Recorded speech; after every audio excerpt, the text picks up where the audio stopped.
What if I told you that long before European empires ruled global trade, African merchants were already dominating one of the busiest trade networks in the world? We're talking about gold, ivory, spices, and cities so rich they stunned foreign visitors. This is the story of the Swahili Coast, a forgotten empire of traders who once controlled the Indian Ocean, and how their rise changed global history forever.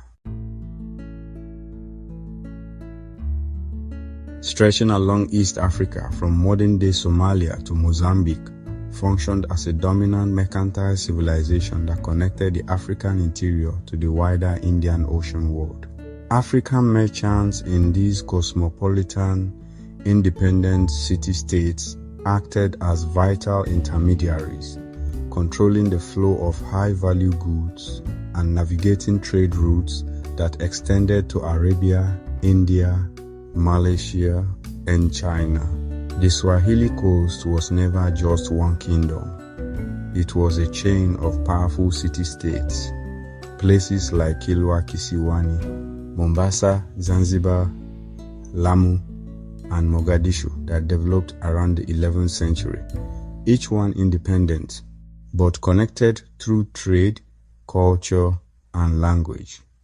The people here weren't isolated. They were explorers, merchants, and navigators. And they had one huge advantage: the ocean. The Swahili merchants understood something powerful. The monsoon winds, these seasonal winds, made it possible to sail across the Indian Ocean to Arabia, India, and even China.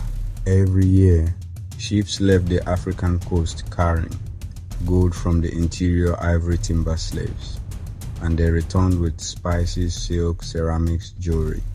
This wasn't small-scale trade. This was a global network centuries before globalization, and the Swahili Coast sat right at its center. By the 13th and 14th centuries, cities like Kilwa Kisiwani controlled the southern gold trade, specifically through the port of Sofala, became incredibly wealthy. Due to the massive wealth generated, rulers of Kilwa minted their own currency in gold, silver, and copper.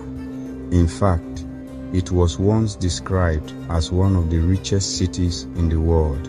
Massive stone houses, coral-built mosques, bustling ports filled with ships from across continents. And something else happened here.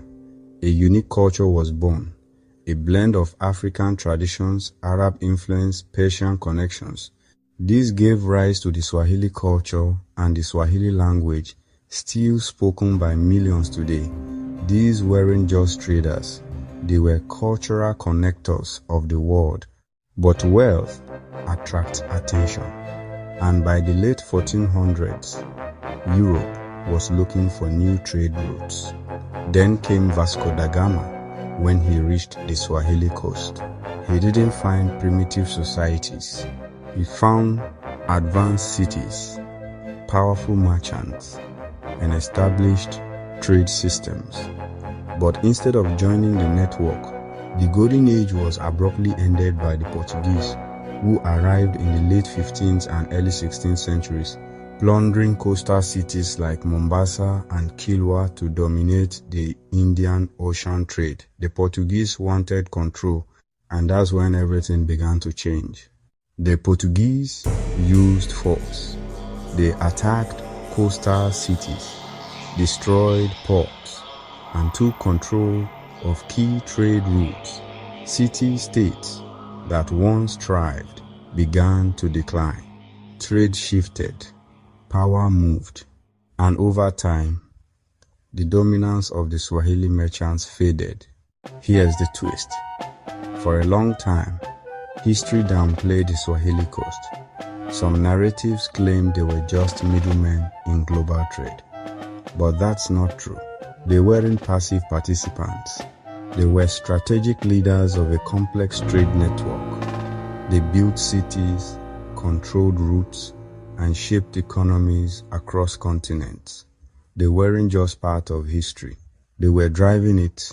Today, the Swahili Coast is quieter, but its legacy is everywhere, in the language, in the culture, in the history of global trade. Because long before modern globalization, Africa was already connected to the world, and at the heart of it were the merchants of the Swahili Coast.